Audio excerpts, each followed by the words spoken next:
Istanbul, the 3rd of March, 2006. A man who has traveled under 9 names in 6 years walks onto an evening flight to Damascus, carrying a Lebanese passport in the name of a trader called Tariq Barakat. He trusts no hotel he has not changed twice. He trusts no driver and no telephone he has not bought that same morning. He trusts one thing only. 20 minutes after every takeoff, when the seatbelt sign goes dark, he shuts himself inside the forward lavatory and becomes another man before the wheels touch down again. Tonight, the passenger in the next seat has waited 6 weeks for that door to close. His papers say Antoine Ram.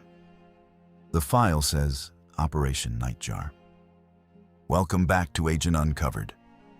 What follows is a reconstruction, the operation invented, every detail drawn from the record. Subscribe and take the seat by the window. Damascus, a courtyard house behind the Christian Quarter, late in the year 2005. A man in his 50s sits at a low table counting nothing, because everything he moves has already gone. Fouad Karaz held no rank and carried no weapon. He carried numbers, and the numbers were the network. When a cell in one country needed to pay a landlord, a forger, a customs clerk, the money passed through Karaz, and the paper that let it move passed through him too. He was the ledger, and a ledger that walks is worth more than any commander who stays. His value was also his weakness, and he understood this better than the men who protected him. A commander can be replaced in an afternoon. A financier who holds 6 years of routes and names inside his own head cannot. So Karaz had made himself into a problem that could not be solved by watching one address. He never slept twice under the same roof in the same week. He never flew as himself, because there was no longer a self on any document he owned. The surveillance log opened with a single line that would shape everything after it. Karaz traveled under 9 separate identities, and the analysts who built his file could not agree on which had been born first. There was a Jordanian import agent. There was a Turkish Cypriot with a shipping company that owned no ships. There was Tariq Barakat, a Lebanese trader in textiles who existed only between airport counters. Each one had a real passport number lifted from a real person somewhere, wrapped around a face and a name that were invented. This was the craft the network had taught him, and he had improved on it until the man himself had almost disappeared. The years themselves were kind to a man in his trade. The region was in one of its nervous seasons. An assassination in Beirut the winter before had shaken the region. Syrian troops had pulled back out of Lebanon that spring, and money that had once moved through settled channels now looked for quieter hands to carry it. Karaz was a quiet pair of hands. He wore no uniform and held no rank. And in a season when louder men were being watched, a textile trader with a worn bag and a mild manner drew the least attention of anyone at the counter. By the winter of 2005, the people hunting Karaz knew a great deal about the money and almost nothing about the man. They had a rough age, they had a photograph long out of date, they had a pattern of movement through the Eastern Mediterranean, and they had the one fact that outweighed all the others. Whenever the network needed to move something it could not afford to lose, it moved Karaz, and Karaz moved by air. That fact was the door. An address can be abandoned. A telephone can be dropped in a river. A face can be aged, thinned, bearded, and shaved. But a man who travels constantly leaves a shape in the timetables, and a shape can be read. The station that owned the Karaz file did not yet know how they would reach him. They knew only where. Somewhere in the air, between one country and another, this man who had erased himself would have to be briefly a passenger like any other, buckled into a seat with his name on a manifest, even if the name was a lie. The order that came down did not use the word assassination. Intelligence orders rarely do. It authorized the location and the removal of a courier assessed as central to the network's finance, and it left the method to the people who would have to carry it out. It gave the operation a name drawn from a bird that hunts at night and is almost never seen: Nightjar. And it set the planners the first and hardest question of the whole affair. How do you kill a man who is never twice the same man, when you will not know until he is dead which of his 9 names he died under? The instinct of any service is to take a target in a place it controls, where a man can be watched, followed, and reached. That was exactly where Karaz could not be taken, and the reason had little to do with his guards, of whom he had almost none. The reason was a map and a thaw drawn across it. In the years Karaz was moving, the corridor between Turkey and Syria had become one of the friendliest borders in the region. Ankara and Damascus, which had come close to war in the late 1990s, had spent the new decade drawing together. A Syrian head of state had flown to Ankara 2 years earlier for the first such visit in the country's history. A free trade agreement was a year away. Flights between Istanbul and Damascus ran full and unremarkable, carrying traders, families, and men like Karaz who used the crowd as cover. A killing in Istanbul would land inside a friendship that Israel had no wish to burn, and a killing in Damascus was a killing inside the target's own capital, ringed by his own state. So each of those choices was a bad one, and there was no good one. Move against him in Turkey, and a friendly government would demand answers the operation could never give. Move against him in Syria, and the operatives would be working in the most hostile city on the board, 30 kilometers from an airport that answered to the wrong side. Between those 2 capitals lay the only jurisdiction that belonged to no one: the air. An aircraft in flight is a sealed room that crosses borders without being inside any of them. For the length of a flight, a hunted man sits still, in a fixed seat on a published route, breathing the same conditioned air as the person beside him. The planners studied the sector and found it almost designed for the purpose. Istanbul to Damascus was a short hop, a little over 1,100 kilometers, a little under 2 hours in the air. Long enough for a man to settle, to eat, to move about the cabin. Short enough that whatever was done would be done once and could not be undone before landing. The planners liked the sector for a colder reason too. 2 hours is a particular length of time. It is long enough that a man unpacks himself, orders a drink, visits the lavatory, and lets his guard down into the small boredom of a flight he has taken 100 times. It is short enough that there is no night stop, no hotel, no second chance for a target to change his plan or his papers. A ground operation can be postponed a dozen times as a man moves and doubles back. A flight departs once, on a published minute, and carries everyone aboard to a single conclusion. The aircraft would not improvise, and Karaz, for all his caution, could not make it. He could only ride it like everyone else, from one country to the next. The station assessment framed the logic in a single sentence that survived into the final plan. On the ground, Karaz chose the time and place, and he chose them differently every day. In the air, the timetable chose for him. He could not decide when the aircraft pushed back, when it climbed, when the seatbelt sign died. He could only decide what he did in the minutes after, and the whole operation would turn on the discovery that what he did in those minutes never varied at all. There remained the problem that had opened the file. Even in the air, Karaz would be a name they did not know, in a seat they would have to find, behind a face several years out of date. To take him aloft, they first had to be certain which flight, on which evening, carried the man and not one of his ghosts. That certainty could come from only one place: The names changed with every journey, which made the names useless to them. The habit beneath the names never changed, and that was where they would look. Every legend begins as paperwork and ends as a person. And the person the operation needed was a man who could sit beside a stranger for 2 hours and be forgotten the instant the flight was over. They built him out of the most ordinary material on the route.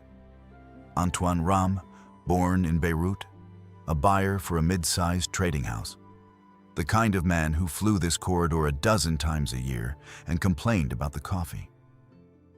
Nothing about Ram invited a second look, which was the entire specification.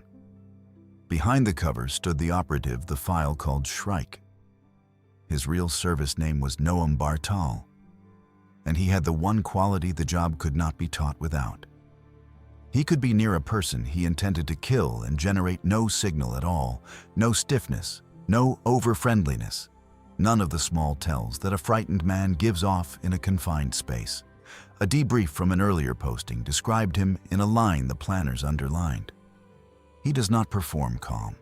He is simply not in a hurry. The operation ran out of the Istanbul station under a commander the file named Falcon, whose true name was Gideon Reuven. Reuven's task was everything on the logistics side, so that Bartal's hands stayed clean of it. Tickets, timing, the watchers, the exit. And for the one piece that had to look utterly routine, the booking itself, the station used a helper of a kind every service quietly relies upon. His name was Levon Terzian, an Istanbul travel agent, an Armenian of the city whose family had sold passage on ships and trains and then aircraft for 3 generations. Terzian was not an intelligence officer and never would be. He was a scion, a local volunteer who did one small legal thing well and asked nothing about why. In this case, the small thing was a seat. When the target's booking appeared, Terzian was the quiet hand that placed Antoine Ram in the seat beside it.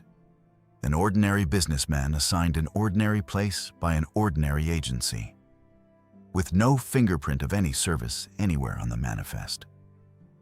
The care taken with Ram went far past the passport.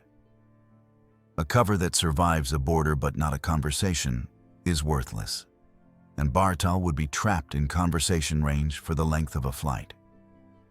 So Rama was given a company that would answer its telephone, invoices in a bag that a curious eye might glimpse, a hotel history in Istanbul, a reason to be flying to Damascus that any trader would nod at. He was given where?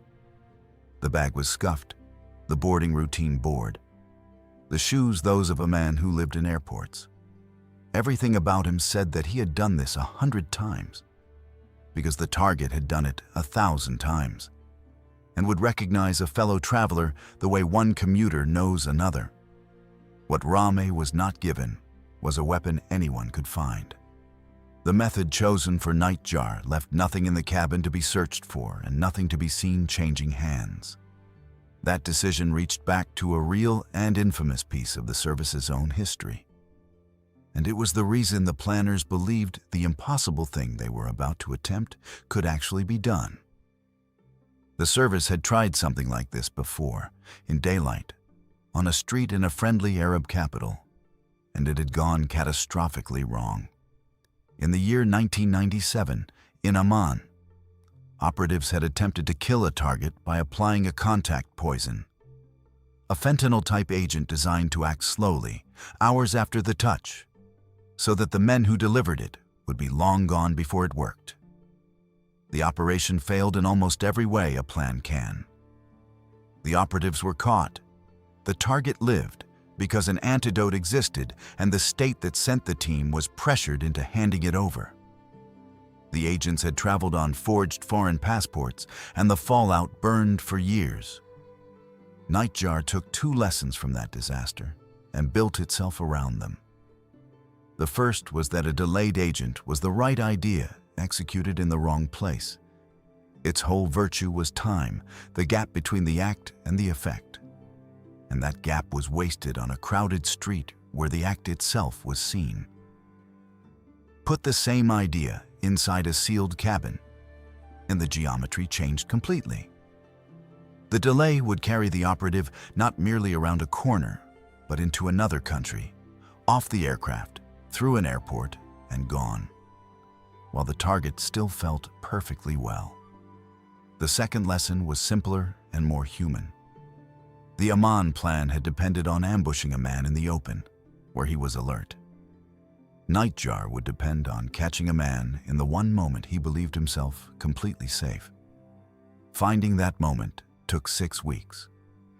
From late in January into the first days of March, watchers rode the corridor, sat in departure lounges, and read the small history that even a careful man leaves in an airport. They were not trying to photograph Karaz, whose face they half knew. They were trying to catch a pattern, and patterns are what disciplined men make without meaning to. The pattern, when it surfaced, was so precise it read like a timetable of its own. Karaz boarded under one identity and landed under another. On the outbound legs the watchers reconstructed, he came aboard as Tarek Barakat, the Lebanese textile trader, the name on the manifest and the boarding pass. Then, once the aircraft leveled and the seatbelt sign went dark, roughly 20 minutes after takeoff, he rose, took a slim leather folder from his bag, and walked to the forward lavatory. He was inside for a few minutes. He came out having, in effect, changed hands. The Barakat passport went into the lining. The document he would present at Damascus in the name of Bassem Nader came out. Watchers who logged Barakat leaving Istanbul never found Barakat arriving anywhere, because Barakat landed nowhere. He dissolved at altitude every time, and Bassem Nader walked off the jet bridge in his place. It was a beautiful piece of tradecraft, and it was the mistake that killed him. Everything else about Karaz moved. This did not. The swap was the seam where his two lives were sewn together.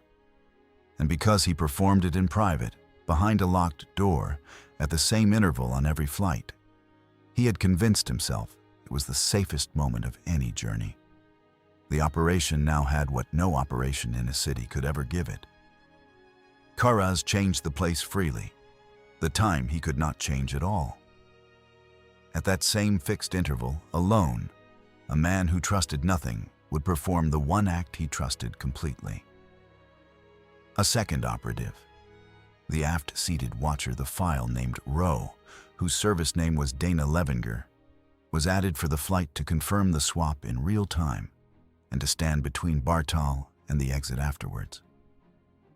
The planners set the flight. All that was left was to be in the seat when the door closed. Ataturk International sits on the European shore at Yeşilköy, low against the Sea of Marmara, and in 2006, its glass international terminal was only a few years old and already too small for the traffic pouring through it. The building had opened at the turn of the decade, with 34 gates on jet bridges and a hall that never emptied. On the evening of the 3rd of March, it held the ordinary river of a Friday night. Families with taped boxes, businessmen with roller bags, the Damascus flight gathering at its gate among a dozen others. 8 check-in aisles fed the hall, and rows of baggage belts waited empty on the far side of the building for the flights coming the other way. Outside, the last light was going off the Sea of Marmara. Gray turning to iron, the apron lamps coming up orange along the wet concrete. It was the kind of evening that erases faces. Everyone in coats, everyone tired, everyone looking at a screen for a gate number, and it suited the operation perfectly. 2 men moved through that river toward the same aircraft, and between them they carried 4 names. One was Fuad Karaz, traveling as Tarek Barakat, a textile trader going home. The other was Noam Bartal, traveling as Antoine Ram, a buyer chasing an order. Neither looked at the other. They did not need to. Bartal had studied the target for weeks and could have found him in a crowd of 1,000 by his walk alone. An even, unhurried gait that gave nothing away. The gait of a man who had taught himself never to look like he was leaving anywhere in a rush.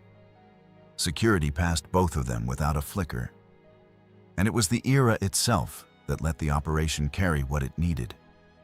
This was the first days of March. The global rule that would soon strip every carry-on of liquids and gels, still months away that year, did not yet exist. A small personal item in a trader's wash bag drew no eye and needed no explanation. Barakat carried his leather folder and his second life. Rahme carried the ordinary kit of an ordinary passenger and the one element that mattered, which looked like nothing at all.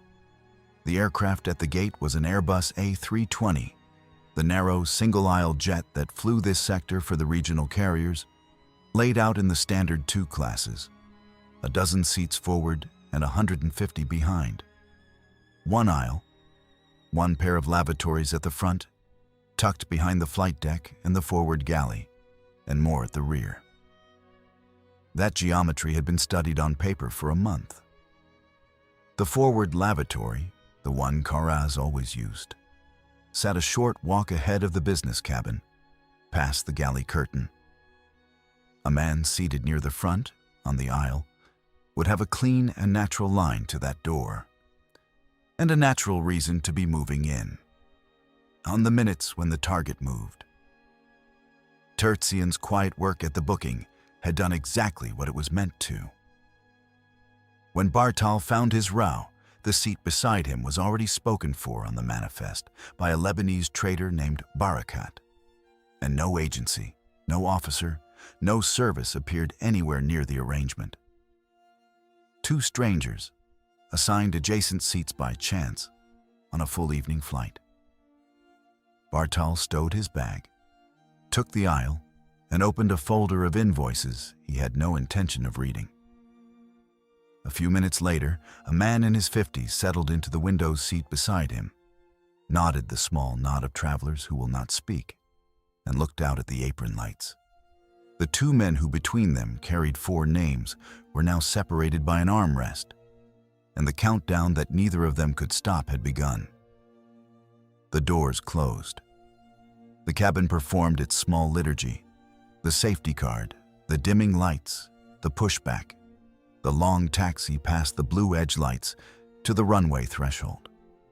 Somewhere in the seats behind them, Dana Levinger sat as a tired traveler with a magazine, her eyes finding the back of one particular head every few minutes and finding it again.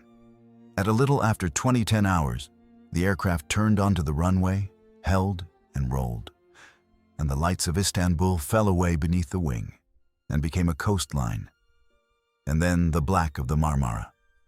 Bartal had rehearsed the next 2 hours until they were as familiar as a room in his own house. And in the first minutes, a small thing went wrong, which is what always happens. The man beside him spoke.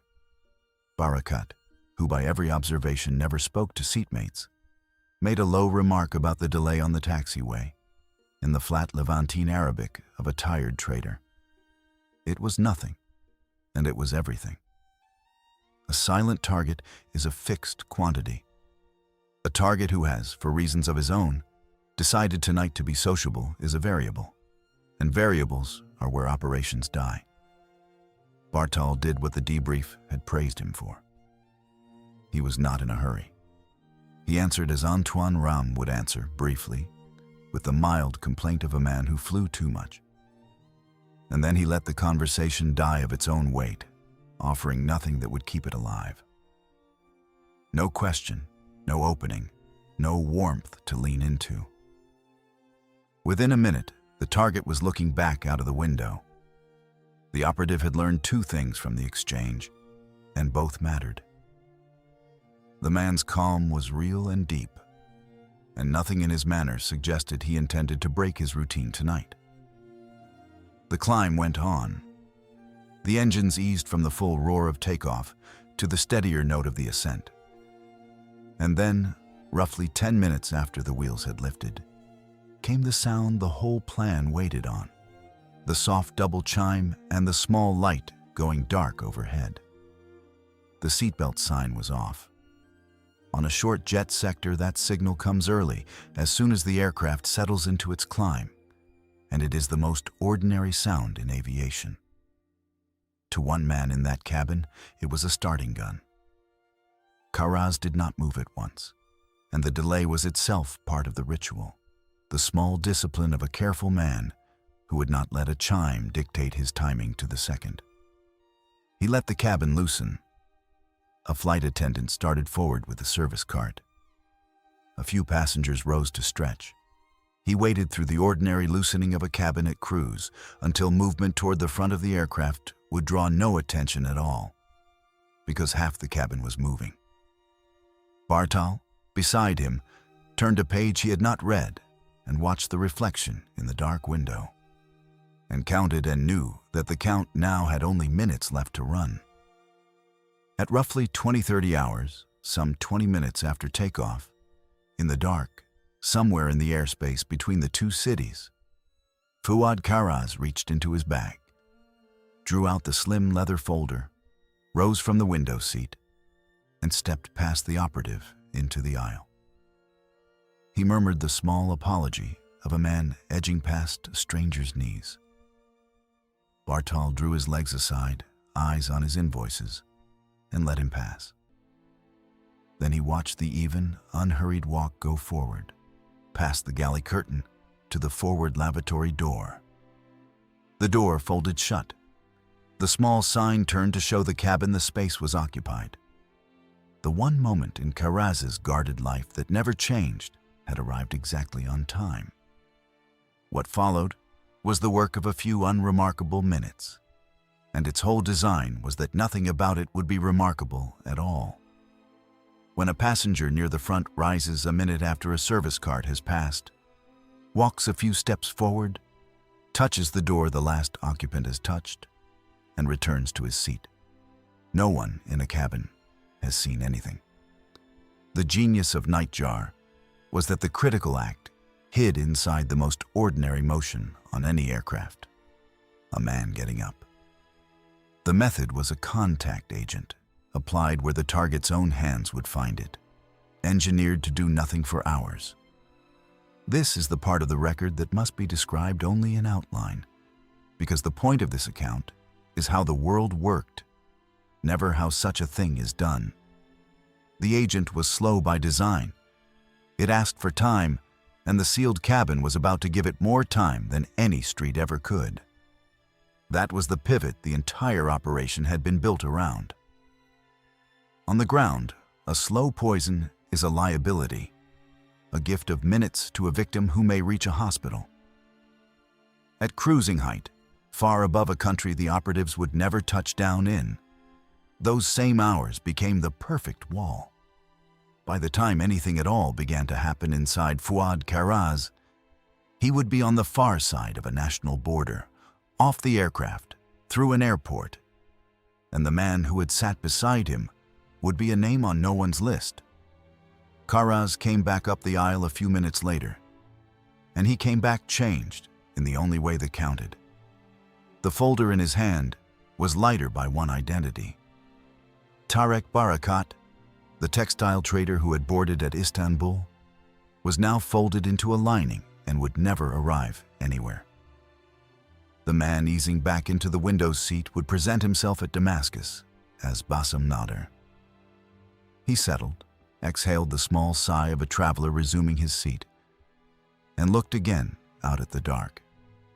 He felt the planners were certain, the specific and private calm he felt at this point on every flight, the calm of a man who had just performed the trick that kept him alive. He had performed it, in fact, for the last time. The ritual had not kept him alive. It had marked him, printed a fixed point onto a life built entirely to have none, and handed the one thing he could not vary to the one service patient enough to wait that long for it.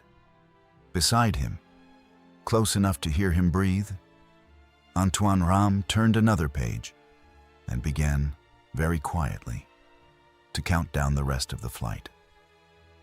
There is a particular strain in the hour that follows an act like this, and it falls entirely on the person who must sit still inside it.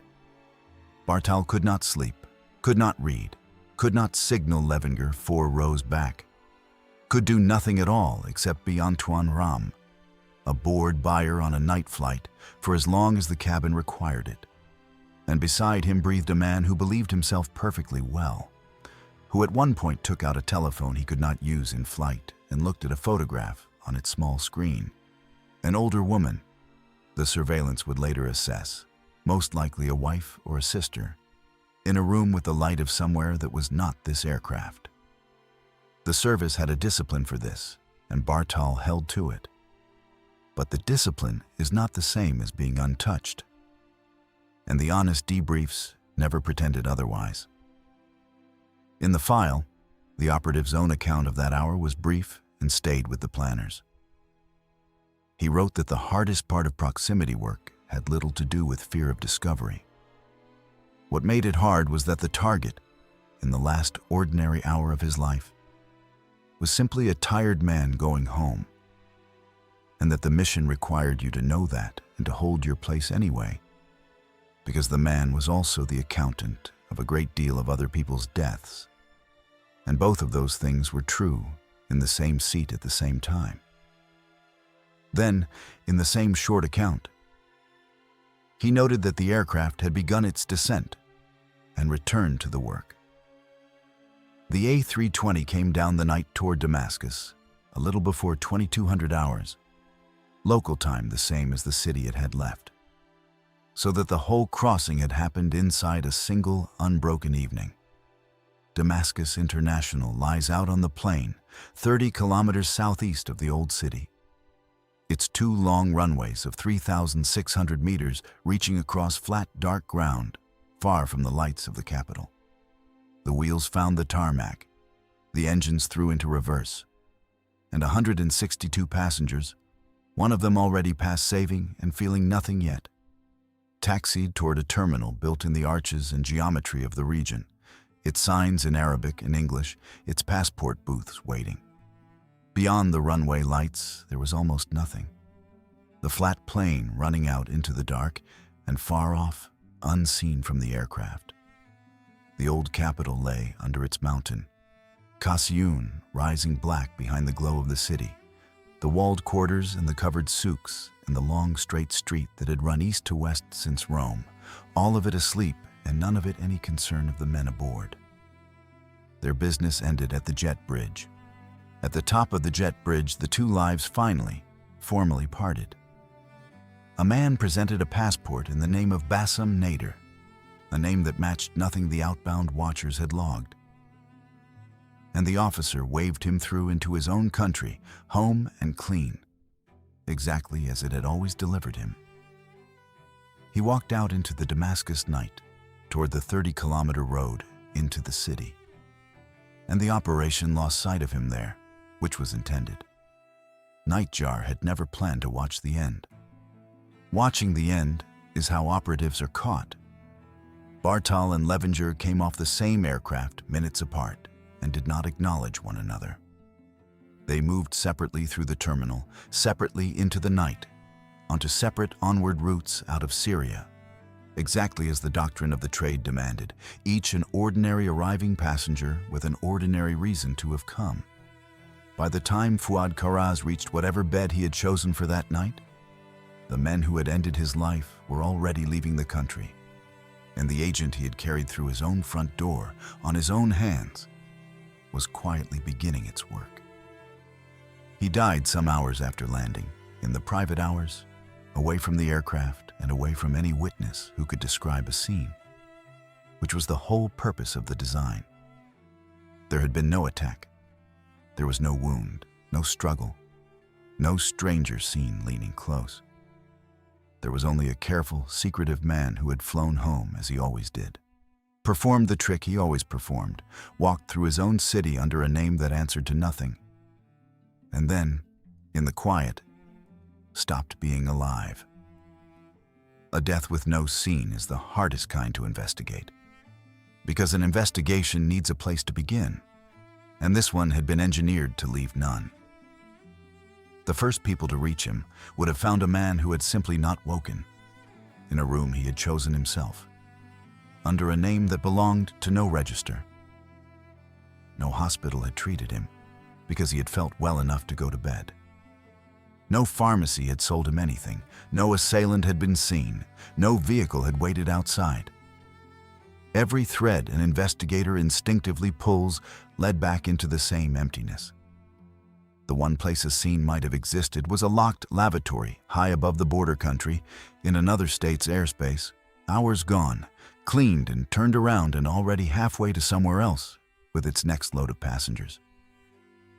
When the network understood what it had lost, it did what such organizations always do. It searched inward for a traitor, because a betrayal it could find was less terrifying than a method it could not. It combed the men around Karaz, the safe houses, the drivers, the telephones. It found nothing, because there was nothing among them to find. The operation that killed him had touched none of those things. It had lived entirely in a 2-hour window in the air between the two capitals, inside a cabin at altitude, in a seat assigned by an ordinary travel agent, and it had walked out of the country before the body was cold. The place where the network kept looking, the ground, was the one place Nightjar had never been. Officially, on the side that ordered it, nothing was said, because nothing is ever said. There was no announcement and no claim, and the absence of a claim was itself part of the weapon. A killing that is never claimed cannot be answered, only feared. And a financier who dies in his sleep after a routine flight teaches a lesson to everyone in his trade far more chilling than a bomb. The private reality in the files was colder and more exact. The network had lost the one man who carried its finances in his head. 6 years of roots and names and relationships gone in a single evening, and there was no successor who held what Karaz had held. The money kept moving. But it stumbled, and stumbled again, and the men who tracked it watched the stumble with the quiet satisfaction of people who had spent weeks earning it. The tradecraft legacy was the part the service kept. Nightjar had answered the question that opened the file, the question of how to reach a man who was never twice the same man. The answer was to leave his disguises untouched and reach for the thing that lived beneath them. No name would tell them which identity boarded on a given night, and no name had to. The single act beneath the names told them everything, and the discipline was to be in the next seat when he performed it. It was a lesson about disciplined men, and it was almost gentle in its cruelty. The very habits by which such a man survives, the fixed routines, the private certainties, the moves rehearsed until they feel like safety, are also the pattern he can never stop broadcasting. Karaz had built a life with no fixed points anywhere, and had left himself exactly one, and one was all it took. There are 2 ways to look at what happened in that cabin, and the operation lives in the space between them. On one side stands a man who financed killing from behind a shifting screen of false faces, who moved the money that paid for other people's funerals and kept his own hands clean and his own name erased, and who was reached, at last, in the one place his cleverness could not protect him. On the other side stands a state that studied a stranger for 6 weeks, set a trained man beside him in the dark, and ended his life by his own hand through his own most private ritual. With no trial, no border crossed openly, and no name ever signed to it. One fact anchors each side. The financier's ledger had a body count of its own, and the men who closed that ledger did it by turning a person's discipline into the instrument of his death in a cabin full of strangers who never knew. So we put it to you, and we read the replies. When a man cannot be reached by any lawful means, does using his own habit to kill him become justice? Or does the manner of it, the seat, The smile, the patience. Make it something else. Tell us where you land. That question is why this channel exists. So leave your answer below, because the sharpest arguments here always come from you. If this reconstruction held you from takeoff to landing, subscribe so the next operation reaches you the night it drops. And send it to someone who cannot leave a good mystery alone.